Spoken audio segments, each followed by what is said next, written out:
Hello, everyone, and welcome to today's 501c Drop. I am here and joined by Dan Campbell of Raising Paddles. He is the auctioneer that today is going to tell us what every auctioneer wishes that you knew before the event. I love the title of today's episode. Welcome, Dan. Thanks for joining me. Yeah, glad to be here, Leya. So this is one of those things Dan and I were just talking about this right before we went live, that in my background, I was a fundraiser and an event-based fundraiser. And I wish so much that I could go back in time and tell back then Leya, fundraising for the different nonprofits that I worked for, all of the things that I have learned from, and I'm not going to lie, primarily you all as benefit auctioneer specialists and as the auctioneers that are in the room, I don't know how many, Dan, 50, 60 nights a year, and dealing with a variety of nonprofits. I mean, you have so much knowledge and experience that we working for one single, or even if you're working with two nonprofits, can never have about the actual what's going on in the room, and frankly also what happens before and after the event. So I am super happy that you're here to break down some of those barriers and tell us some of those secrets. So when my time machine shows up one day, I can go back and tell past Leya how she should run her event fundraiser. I love it. That's great. I'm going to read a very quick intro of Dan, but then I'm going to pass it over to you to tell us a bit of your story. Dan founded Raising Paddles 10 years ago, and he has since helped more than 1,000 nonprofits collectively raise over $500 million for their missions. Those are astounding numbers. His team is one of the largest fundraising firms in the country, and their consultative approach brings a difference maker to every event. I can absolutely vouch for every single one of those words. We've worked together for a bit now. Dan, again, welcome. Tell us how you got into all of this. Wow. So first of all, everybody probably wants to know, I am going to a Cubs game tonight. I live in Chicago, so that's why I got my jersey on. But yeah, I grew up in a family of auctioneers. My dad and my sister were auctioneers as well. My dad, it was his full-time career. He spent 20 years at UPS and then transitioned into the auction world. He sent my sister and I to auctioneer school, and we learned the trade, but really just to kind of help him with his events, antique and estate auctions. And I was in college. I was raising money, cash for college expenses, et cetera. But ultimately, I graduated, went into the corporate world, and that was the end of my auctioneer career. So I thought, right? But I spent a couple decades in the technology world, working for companies like Oracle and Hewlett Packard and several others. But really, I did not know that about you. Yeah. So ultimately, we had a major event in our life. We had a daughter who passed away unexpectedly in 2015. And we're a very faith-based family. She was very mission focused, and we wanted to honor her legacy in some way. And I thought, I had this skill that I learned when I was with my dad, and maybe I could help out a few charities and help raise some money, for great causes that she would be very proud of, kind of just honoring her legacy. And little did I know, because I thought I'd get a couple of phone calls, and there's such a high demand. Many of you probably already know that there's not a whole lot of dedicated fundraising auctioneers out there. It's a small industry in and of itself of auctioneers out there, but a lot of them are auto, cattle auctioneers, art auctioneers, etc. But the fundraising space, there's only a few hundred. There's not that many.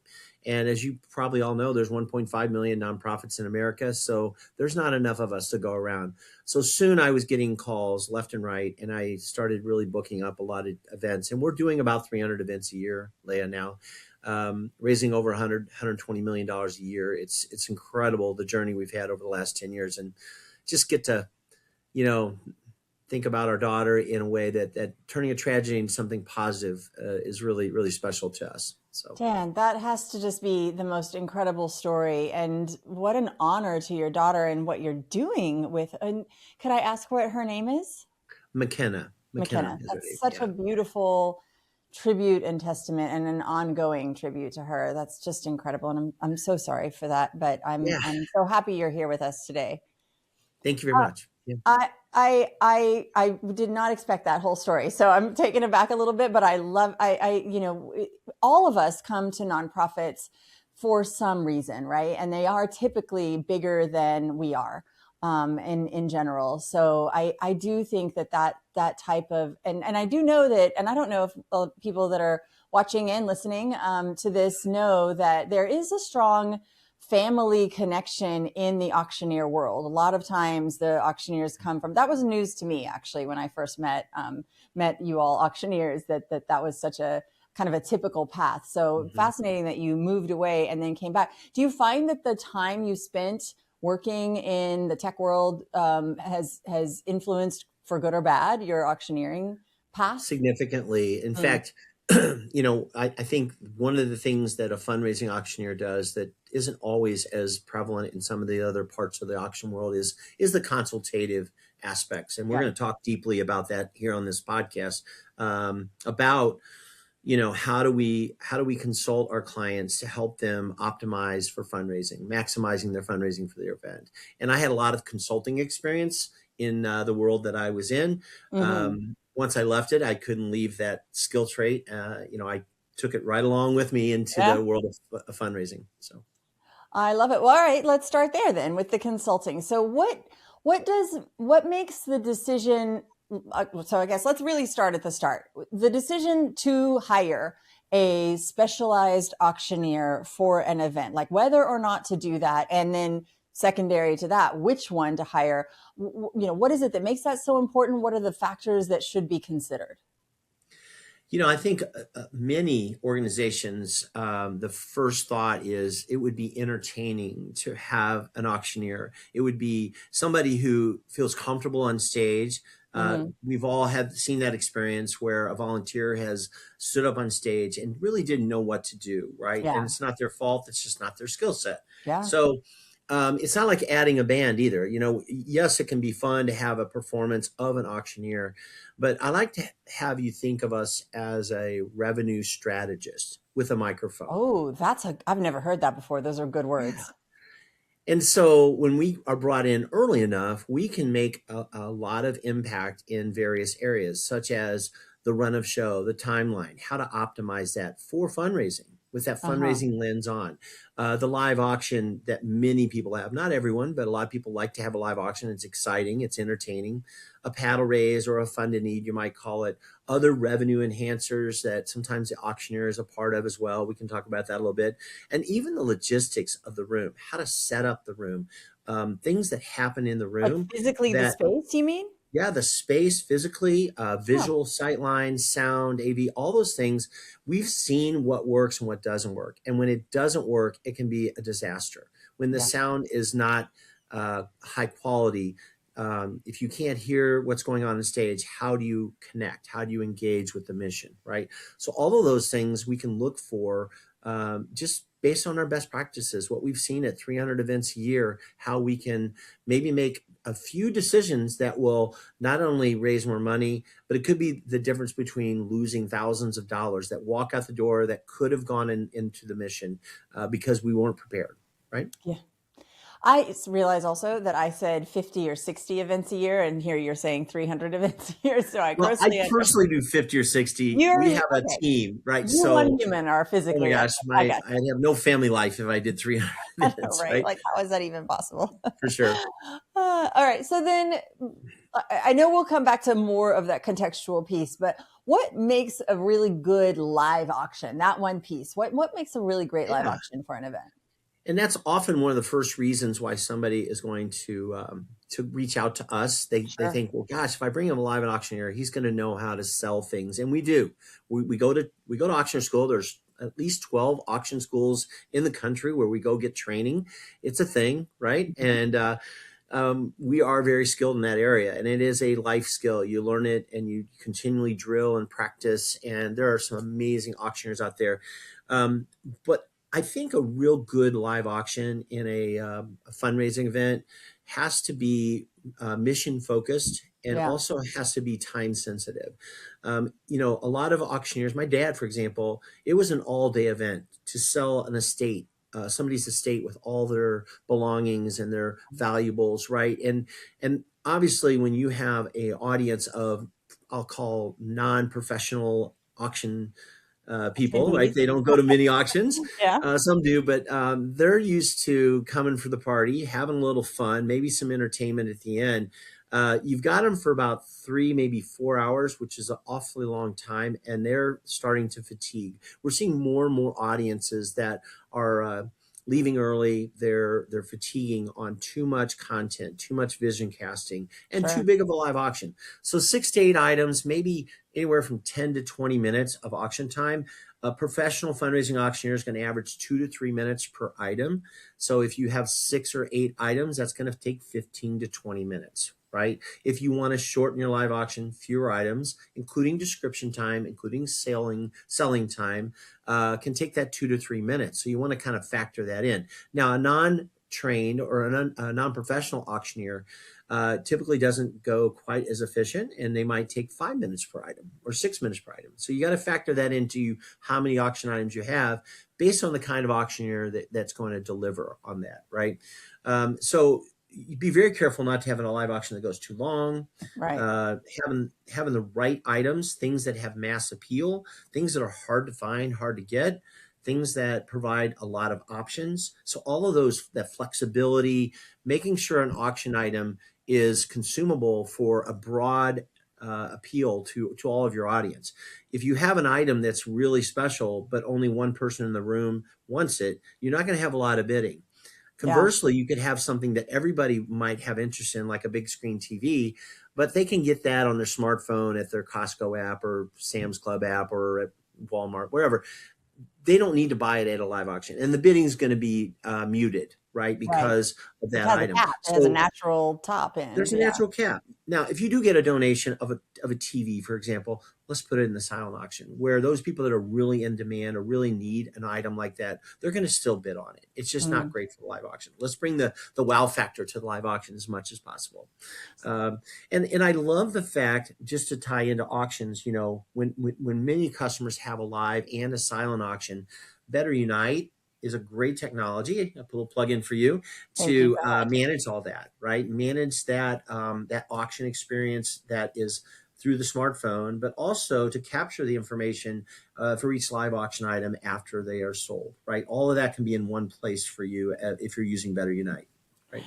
Thank you so much, Dan. You know what I realized at the beginning of this? I typically do introduce myself as well, which I did not do. So thank you for the BetterUnite plug, which is reminding me to tell everybody listening that I'm Leya Simmons. I happen to be the CEO and co-founder of BetterUnite, and we host this webinar. Better late than never, right, Dan? That's right. Okay, so I do have a question about that. You mentioned that, so clearly there's a real thing, you know, too many items, not good. Mm-hmm. But is there such a thing as too few? I mean, can you kind of short shrift your live auction? No, not at all. I mean, I do events where there's 1 or 2 items. Really? I'd say about 20% of our events have no live auction. So that's not a requirement to do a fundraising event. The paddle raise, which we're going to talk about in a little bit, I believe, is really kind of the big thing, right? For most organizations, it is where most of the money is coming in. That's not 100% true. There are events that have huge silent auctions, very big revenue from live auctions, and they can be amazing, right? But we certainly can do 1 or 2 items. And there's every once in a while, there's going to be events that might do 15 to 20 items, but just be prepared that that's 45 minutes to an hour of your total program devoted to a live auction that your audience may start to wane on you. You know, I had not thought about that. So fun fact, BetterUnite is actually the platform that the National Auctioneer Association uses when they do fundraising auctions. And just this past week, last week, they did their conference and show. So they and you likely know this, Dan, but for our listeners, it's a very big auctioneers from around the country, maybe world even, gather in wherever it is, happened to be in San Antonio this year. And they do competitions, but I had never thought about the fact that our audience is so different, because you're right. Like so many, like cattle, real estate, cars, that's typically the attendees, the people that are listening are there for a purpose, for their job, and they go all the time. But at a benefit auction, that's not true at all. So it's just something interesting. I'd never really thought about that before. No, you're right. And we have to be prepared for that. You know, as auctioneers, we have to be cognizant of the fact that many of the people in the room are not professional bidders, Mm-hmm. and they need our assistance. We have to slow it down a little bit. We have Yeah. to communicate in different ways, and that's really a part of what we do and how we make it really an exceptional experience for your donors. Having now seen both, the cattle, real estate, so forth, and benefit, you're absolutely right. It is a vastly different experience and needs to be, to your point. Yeah. Okay, so you mentioned that could be that we don't even have a live auction. We're just going to jump into fund a need. So what do you think in your mind you would categorize as the absolutely most important fundraising, I don't want to say component, but maybe moment of an event? Mm-hmm. The reason I think most people would agree that the fund a need or the paddle raise, that mission moment is most essential because it's the most logical place to connect your audience to the mission Mm-hmm. with vision casting. And we need to prepare a very succinct vision casting moment where we create a call to action, why we are here, why we need you to support us.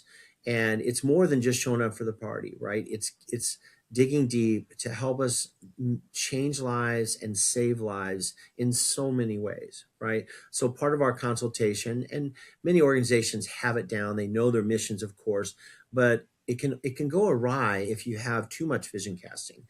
I Right. had one organization that really wanted to cover three main topics with their vision casting, and they chartered three different speakers to talk, and all three spoke to all three topics, which made for about a 20 minutes, 25-minute vision casting moment. And the crowd started waning. You could see it. The momentum Mm, was slipping out the window. It'd been a lot better if each of them would have selected one of the key tenets that they wanted to cover in the mission instead of all three covering all three, because it became repetitive. Right. yeah. But left independently, these three different speakers who weren't talking to each other were doing their very best to create a mission moment that was impactful. They didn't realize that somebody right behind them was going to say the exact same things, or right Right. before them was going to say the same things. And that's unfortunate, because if you prepare, if you plan accordingly, you're going to have a better experience. Less is more, right? Absolutely. And also, I mean, to your point earlier about we see shorter and shorter attention spans of our audiences. I mean, that's just true across the board. We have shorter and shorter attention spans we've got the TikTok generation coming up. It's even shorter. So I can absolutely see that those mission moments have to be concise and Our directed. So, our typical fund and need is going to take mhm. 8 to 12 minutes, depending on how many levels, how many people are in the room, because we've got to call each bid number. So a smaller event might take 6 to 8 minutes. A large event might take 12 minutes, maybe even a little bit more. But ultimately, it's about creating momentum. And those first few levels, if we can have some pre-commits, if we could maybe have a match or a matching donor that would be willing to challenge the audience that if they're donating tonight, it's worth double or Right. triple or something like that. That can be really helpful for the momentum. And the momentum in the first 30 seconds to a minute is going to carry throughout the entire paddle raise for 10 minutes, because the people are inspired by some of that giving at the top. We do a technique called fishing at the beginning of our Oh, paddle what's raises. that? Yeah. And so what happens in most consultations is we talk about, well, what paddle raise levels do we think our audience has a capacity of giving at? And most underestimate their audience. They will Oh, say, really? oh yes, they'll start at 5,000. Maybe they'll start at 1,000. Some will start at 10. I had an event that was just on a call with about an hour ago. Last year, they started at 15,000, and they felt that was the capacity of the room. And a fishing moment is where we will, before we start the paddle raise, we're going to ask the room if anybody in the room would like to do something extraordinary and help anchor our paddle raise with a gift above and beyond our imagination. And if you would Oh. like to be that person, if you would raise your hand, I will come to you and you can tell our audience what you'd like to donate, and you will inspire everybody in the room with your generous giving. It sounds like a Now, Disney moment. it is. It's Yeah, and it's a survey question, and I will tell you, occasionally nobody raised their hand, and we sure. just move on to the power raise. It's no crickets. It's not an issue. However, when it works, and Oh, this man. particular example that we were starting at 15, somebody raised his hand. He says, "I'd like to start us off with 50,000." And then another person raised their hand, and I went over to them and they said, we'd also like to give 50,000. Another Oh, person raised their hand. I walked over to them and they said, I'd like to give 100,000. I went to another person who raised their hand and they wanted to give 30. It just kept going. And I had 8 people give during the fishing moment. Now, it also tells me that we started too low, because this year we're going to start a little bit higher, because I now would they imagine. understand the capacity of their room.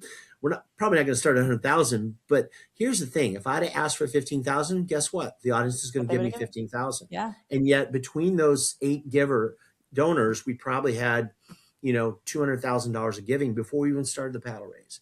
And the That's crowd was energized. Oh, They yeah. were leaning in and they could not wait to give. And I will tell you that every one of those fishing, it doesn't have to be, you can have them planted or pre-committed, but every one of those was organic. And that's just because they didn't know who was going to be there with the capacity to That's give, right? right. That's a rare situation, but it was a great example of what I was trying to point out for the fishing moment. That is incredible. And so there's a gentleman, Chirian Koshi, who's been doing a lot of research on kind of brain activity and where giving lives within he has like a book around neuroscience and donating. And there's if you're purchasing something like in a silent auction and even a live auction, it's a closed loop system, right? Like I did it, and then I bought it and it's over. But giving stays open. And so what you're describing is just this perfect example of what he describes as the open loop, generosity position of our brains. So fascinating. That is so, and congratulations and to the nonprofit as well. It's really No impressive. question. Yeah. Well, it's just, they have a good mission for sure. Yeah. Well, sounds like it.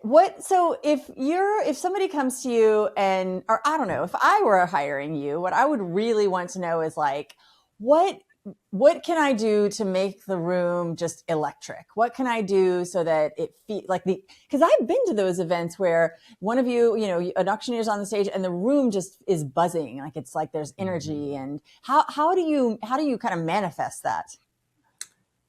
The most important thing we can do is to activate our board or our committees. Oh, that was not where I thought you were going with this. Interesting. Okay.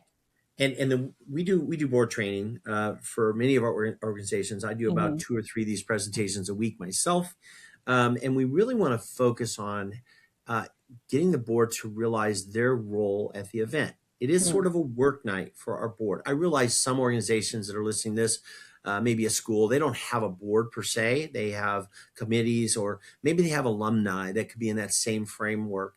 But ultimately, we want to make sure that they know what their role is, because often a board member doesn't realize. They think if I just buy a ticket and I show up, I've Show done my up. Right. job. Or maybe I've invited a couple of my friends. But if each of them are taught, and we give them awareness on how to be identifying people that have the capacity to give Mm-hmm. and or the propensity to give.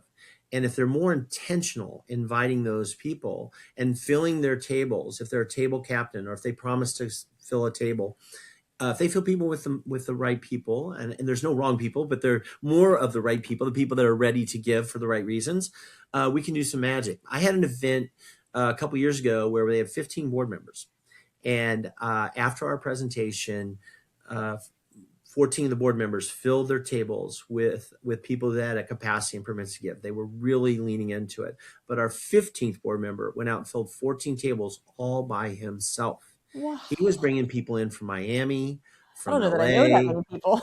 Yeah, everybody wants to know that guy's name. They want Yeah. him to join their board. Yeah. He brought in 14 tables. Now we had 28 tables of people that had the capacity and the propensity to give, and they were there for the right reason. They were ready to give. Now we still had room for another 100 or so people in the room. It wasn't like we excluded anybody, but that group went from 800,000 in their overall fundraising the year prior to 2.2 million in the year following, just because the board was more active in getting more of the right people in the room, and they've taken off ever since. So it's not as simple as it sounds, Yeah. because we do need to shepherd our board members to fill the seats, and if they can't, let's find somebody else to help fill them. Same with sponsors.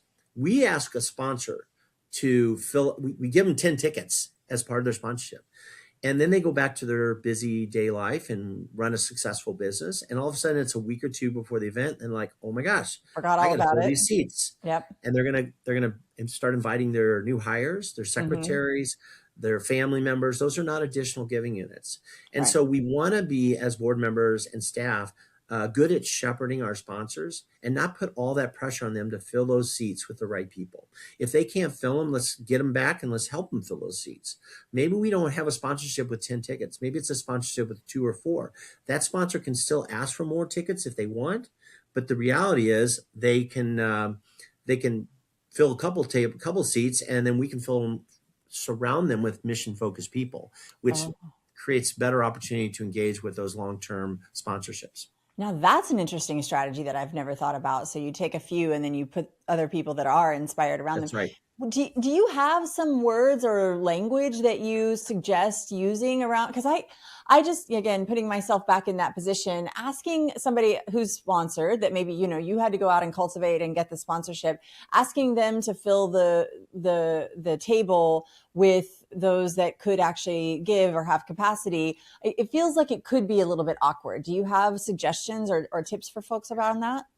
I do. I use a methodology called 10-3-1, which is from my sales and corporate world days. But, Uh-huh. identifying 10 people in your world of influence that Hmm. maybe have that capacity or propensity to give. We don't necessarily need to know how much they make, but we could identify whether they are philanthropic or not. We could Sure. identify by the house they live in, the car they drive, the business they have, that they're successful, and then that intimacy level I have with them personally. So I would want to walk up to my neighbor, say his name is Bill, and I say, Bill, hey, I see you're very successful. I see you giving to the food pantry. You give to your church. I said, here's a very important organization to me. It's meaningful to me.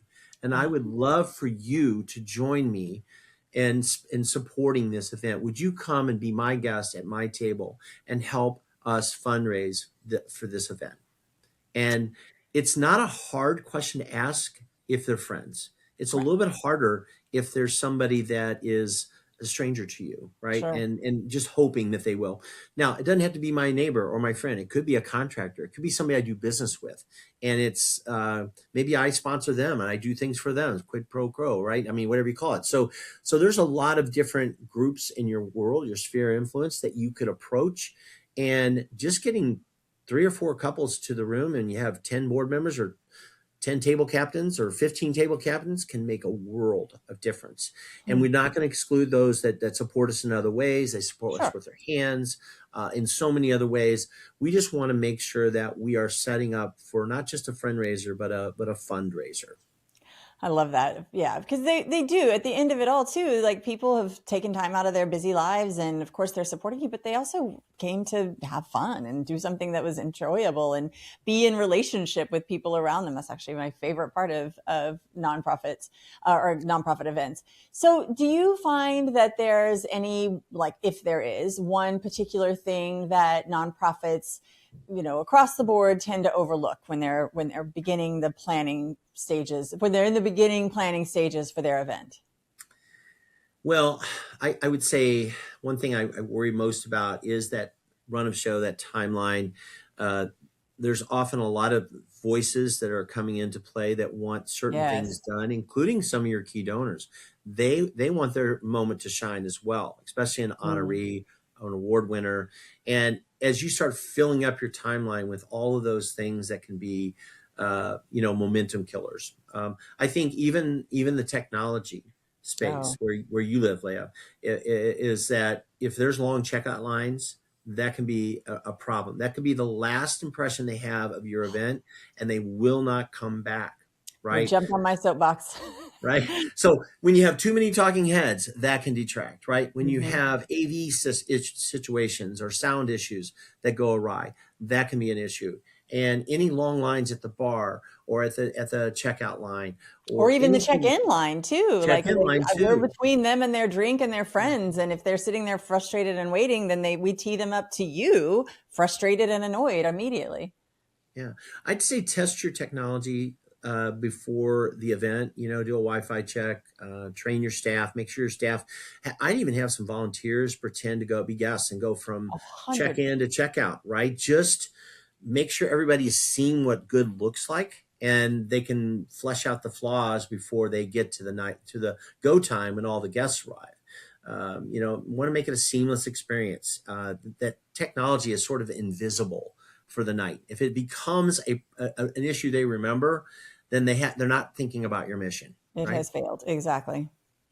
Thank you for mentioning that. I absolutely agree with wholeheartedly. And I have in my lifetime been just obsessed with quick check-in and no checkout, and any display or anything else that you're using, the testing. And we literally had with BetterUnite at the beginning, we had this like pop-up that would say test like, because as much as we can make it work, if you don't know how to work it, it's Mm-hmm. everybody's losing in that case. So anyway, thank Yeah. you again for jumping on my own soapbox. Okay, so we've made the decision. We're hiring a benefit auctioneer. What do we need to do as the nonprofit to make sure that you are set up for success best we can? Yeah, definitely.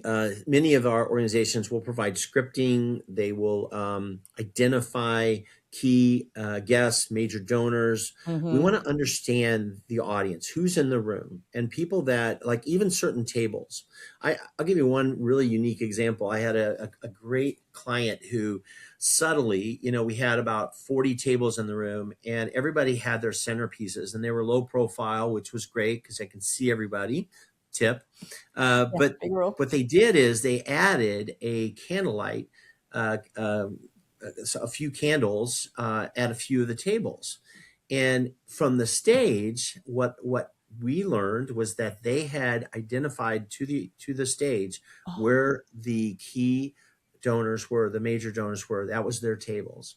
And so nobody in the room could tell because it was very dispersed, but those major donors were at tables where that candle was and the others did not. And it was just so obvious from the stage that you could really tell where the money was going to come from. Not that other people wouldn't give and support, sure. but we knew that was our base, right? So that certainly we want to. Here's the thing: we want to make the donors feel seen because they'll Mm, give more. yeah. And if we have the right pronunciations of their names, if we're going to call somebody out, if we understand friendly rivalries, oftentimes a organization has people that come every year and they like to outbid each other, and Sure. that's good to know, right? Those are fun to I'd like watch. to know last year's winner of the auction item that we sold last year, and and acknowledge them, and that gives them pride, right? Or maybe it's even to the point where they get to say a few words about how great the trip was or experience was, right? You may have board members that we want to talk to beforehand that want to be sort of help the auction go along. Maybe they're going to start out the bidding and they're going to keep the Oh, momentum going. These are right. things that help us instead of not knowing. It's just knowledge, right?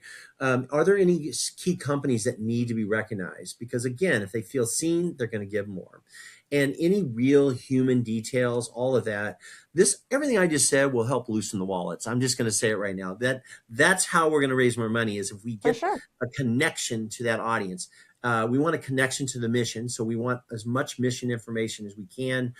During the paddle raise, we're going to ask for some key bullets about what these donations would do for the organization, something tangible, something that people can connect to. So all of that is what we flesh out during our consultative process. We're going to ask those questions. Who are the key donors in the room? Who do I need to acknowledge? And again, what is it that we're raising money for, and how can I help the audience connect to that? So I'm so curious because I mean, I hear you talking about this, and it's just the way that you're framing it too. It makes so much sense. It's just basic relational psychology, but from a stage, which is very different for most of us, not for you. But so how many hours do you find that you're typically consulting with your nonprofits prior to going on site to the actual event itself? Um, Way more than I acknowledge in my contract. I'll just tell I you bet. that. I bet. Our contract, we usually offer up about 5 hours of consulting on Which average. is We still a always, lot. Yeah. yeah, but we always go over it. There's always more to it. And that's just time with the customer, with the client, right? We are certainly doing stuff behind the scenes to prepare not just us, but the team that we bring with us, the people Right. on the floor, the recording assistant, everybody else that's involved. There's a lot going on behind the scenes that you don't account for.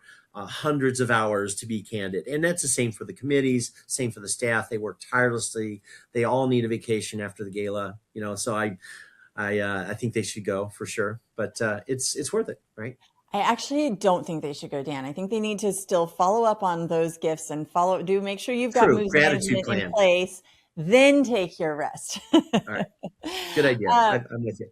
but I mean, that's so much of what I'm hearing from you too, though, is that, becoming close to the organization and learning the names and the right pronunciations, and so much more than a script, which is, I think, a default setting when we approach this a lot of times is like, oh, we just bring somebody in and they're an entertainer and they're up on the stage. So that's really wonderful. Leya, a little humor. I back in the virtual event days, back during COVID, I did an event for a Greek organization, and I had to call out the name of every donor, and there was probably about 80 to 100 donors, and each one individually I would call out as they raised their paddle. And I butchered so many Greek names like nobody's business. I mean, it was charming, actually. They laughed because there's no way I was going to know every one of those names. How are you going to do it? How are you going to do it? You've got some grace there, but oh man, I can only imagine. And that's a lot of consonants altogether. That's right. So what mistake do you see? We've kind of talked around this, but is there any one mistake you see kind of most often that event organizers put in front of you, that if you could wave a magic wand that this was never going to happen again, what would that thing be? I think the thing I see most often, I wouldn't say it's the most important, but the thing I see most often is how do we manage that timeline run a show, transitions. Every minute is money to us, and if you are, you'll see and hear and feel the gaps, and you just feel the energy seeping out of the room because of those gaps, right? Or if we're behind schedule, and so 9 times out of 10, we're never going to be perfectly on schedule. It's just de facto, things come up. But if you're 20 minutes, 30 minutes behind schedule, you're really pushing the clock, and you're pushing upstream to raise the money you really wanted to raise. And sometimes we fight through it and make it happen, and it's great. Many times we do, and that's again why you want a professional. I don't think a non-professional has the skill to help you in those situations, right? So I think that's the most common thing. But I think I'd like to say that one thing that many clients don't think about is before the event, they should step back with their team and say, what does a successful night look like? Oh, that's a good one. Right. And that's part of setting goals. And it's always, always a financial goal, of course, but also having other goals. What is our purpose? Defining your purpose for the event. Are we building a larger network of donors? Is this a fundraiser? Is it a launch pad for a capital campaign? There's a lot of things that can be a part of that. But I think we need to stop before we even get too far into the planning phase and say, hey, if the Monday after the event, we all got together and said, man, that night was a huge success. What would that look like to you? And then just envision it. Because, when we envision things, no matter what skill set you have, we are much better at accomplishing it. And so I would really encourage people to set those goals. In fact, the financial goals, we often ask people to set 3 goals: their base goal, their reach goal, and their aspire goal. And, oftentimes when you set 3 goals, you end up hitting that middle one, and it can be really considered a successful night by everybody. I love that, because, that is the pushback that I'll hear a lot of times from nonprofit consultants or, folks that have run the same event year over year. They kind of like have lost the vision of it. They don't know why they're doing it. Then they're always questioning the ROI, right? Like, did it accomplish what we needed it to accomplish? But they are only talking about the dollars that happened in the room instead of like you mentioned, are we raising awareness? Are we bringing new people to the table? 6 months from now, did somebody that was sitting at a table donate? Did we get some recurring donors? There's just so many things that can happen. As personally, I am a big fan of nonprofit events. I think they are magical. I think that they accomplish something that other organizations and companies don't get to have. And so I think everybody should run one, because there's so much more than just, like you said, that base goal number that can easily happen. For sure. I agree. Okay. I have 2 more questions for you. Last one, second to last is, we'll just wrap it up with one single question. So you've told me now something that if everybody left here, if you could have them go away, like think about timeline, pay attention to transitions, those things. Is there something that everybody here could do for their next upcoming event, but do today? So something that they, can begin working on or start doing today with the goal towards that next event. Yeah, I think we need to remember that the night belongs to the mission. And we sometimes get wrapped up in the minutia, the decorations or the food choices and the the band choice, right? And all those things are great, but if we're not really putting our fundraising lens on around what we're trying to accomplish for the mission, it can be a missed opportunity. So even with the school, it's not just saving lives for pediatric cancer, right? It's making sure our kids have good curriculum and make sure that they have the opportunities to expand their journey, as they graduate and move on to the outside world. And so making sure every decision you make, realize that it has a dollar impact, but it also has a mission impact. And so I would love for you to, if I were to just ask everybody to think about having somebody in the room, in your committee, that has your governance, right, on that mission. And to push back to all the committees who are working really hard. I've given this decoration committee full empowerment to do everything they want to do, and they're off in their corner doing their thing. I have the live auction procurement team doing their thing. I have the silent auction team. I have the whatever. Every different team is doing their thing, and yet there's not sometimes an oversight to really make sure that we're doing something that's mission focused. So that is such an incredible, I love that. We're moving from minutia to mission. That's what an incredible way for us to wrap this up. Dan, thank you so much for your time, and just what an incredible legacy you have allowed for McKenna to leave for all of us. Frankly, I'm without words on that. Thank you so much. And thank you for all of these very practical tips. This is actually very helpful. I've talked to a lot of auctioneers, but you've really reframed a few things for me today. So I appreciate it. All right. I will talk to you super quickly. Well, first of all, let me tell you, thank you for joining us. And then if you have questions for Dan, you can email him here, dan@raisingpaddles.com. If you can't remember that, you can always email support@betterunite.com. These will be in the show notes if you're listening to us on the podcast on Spotify as well as on YouTube. And if you'd like to connect with me, there's the QR code that will take you to my LinkedIn. I always love that. And you'll hear more about future 501c drops. Next week, we are going to tackle, this is one of the big ones, and I'm very excited about that, cracking the mid and low donor problem, mid-level and low-level donors. We know as an industry, as a sector, we are losing those donors at a quite alarming pace. This is going to be the story of how one global ministry turned peer-to-peer giving into its first real solution. Dan, this was actually at events that they are doing this piece. It's really fascinating. Jeff Givens with Evangelism Explosion will be joining me. That's next Tuesday, July 28th at 1:30 Central. The QR code is there to scan. The link will be in our show notes as well if you're listening, or just listen to the next recording. And if you have not seen BetterUnite that Dan kindly pointed out, my absence of doing so, and you'd like to know what event and auction software tool we were talking about, Dan was talking about, please scan that QR code for a demo, or again, email support@betterunite.com. We would love to show you around. Dan, thank you again so much. I so appreciate your time today and all of the work that you do. You're just incredible. You and your entire team, wonderful work. Thank you so much. Thanks, Leya. All right, everybody, have an incredible day. Have a great rest of your week. We're gearing up towards the end of summer. Fall fundraising season is right around the corner. So listen to everything that Dan said, and let's all go do some good. Have a good day, everyone. Bye-bye.